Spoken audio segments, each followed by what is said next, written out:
Hello guys, ఈ లెక్చర్లో మనం వర్టికల్ అలైన్మెంట్స్ అలానే విజిబిలిటీ కోసం నేర్చుకోబోతున్నాం. వర్టికల్ అలైన్మెంట్ అనేది టెక్స్ట్ని టాప్, బాటమ్, మిడిల్ లేదా బేస్ లైన్ పొజిషన్స్లో అలైన్ చేయడానికి హెల్ప్ అవుతుంది. అలానే ఈ వర్టికల్ అలైన్మెంట్స్ అనేవి ఇన్లైన్ లేదా ఇన్లైన్ బ్లాక్ ఎలిమెంట్స్కి మాత్రమే యూస్ చేయగలుగుతాం. బ్లాక్ ఎలిమెంట్స్కి మనం యూస్ చేయలేం. సో ఈ వర్టికల్ అలైన్మెంట్స్ తాలూకా క్లాస్ ఫార్మెట్ ఎలా ఉంటుంది అంటే అలైన్ హైఫన్ అలానే అలైన్మెంట్ వాల్యూ. సో ఇక్కడ మనకి base line, top, middle, bottom ఈ 4 వాల్యూస్ కూడా ఇన్లైన్ ఎలిమెంట్స్కి యూజ్ చేస్తాం. అలానే ఇక్కడ మనకి టెక్స్ట్ బాటమ్ లేదా టెక్స్ట్ టాప్ అని ఉంది కదా, సో ఈ 2 మనం ఇన్లైన్ బ్లాక్ ఎలిమెంట్స్కి యూజ్ చేస్తాం. సో టెక్స్ట్ బాటమ్ అలానే టెక్స్ట్ టాప్ అనే క్లాసెస్ మనకి మార్జింగ్ అలానే ప్యాడింగ్ని కూడా సపోర్ట్ చేస్తాయి.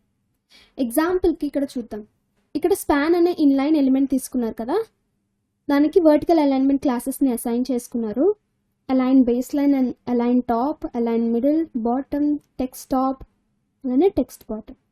సో ఈ యొక్క క్లాసెస్ని యూజ్ చేసినప్పుడు అవుట్పుట్ చూడండి. ఫస్ట్ టెక్స్ట్ అనేది బేస్ లైన్తో వచ్చింది, టాప్ పొజిషన్లో వచ్చింది టెక్స్ట్, ఇది మిడిల్ పొజిషన్లో వచ్చింది, బాటమ్ పొజిషన్, టెక్స్ట్ టాప్ పొజిషన్లో, టెక్స్ట్ బాటమ్ పొజిషన్లో వచ్చింది. సో అలానే ఈ యొక్క వర్టికల్ అలైన్మెంట్స్ అనేవి మనం టేబుల్లో కూడా యూస్ చేస్తాం.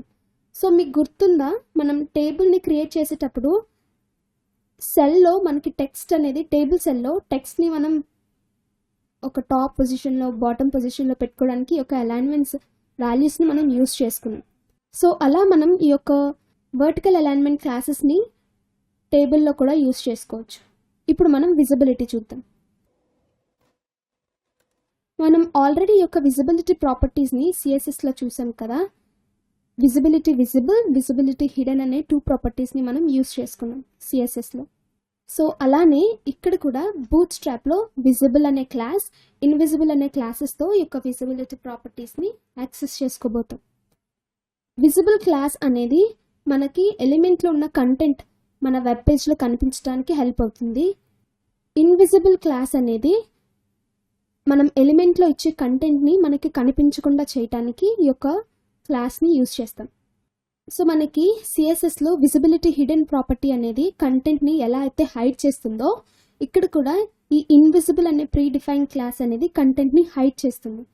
సో డిస్ప్లే నన్కి అలానే ఈ ఇన్విజిబుల్ క్లాస్కి డిఫరెన్స్ ఏంటి అంటే, డిస్ప్లే నన్ని మనం యూజ్ చేసేటప్పుడు ఆ ఎలిమెంట్ తాలూకా ఫుల్ స్ట్రక్చర్ని కూడా మనకి అది కనిపించకుండా చేస్తుంది, అంటే ఫుల్ స్ట్రక్చర్ని వెబ్ పేజ్ నుంచి తీసిస్తుంది.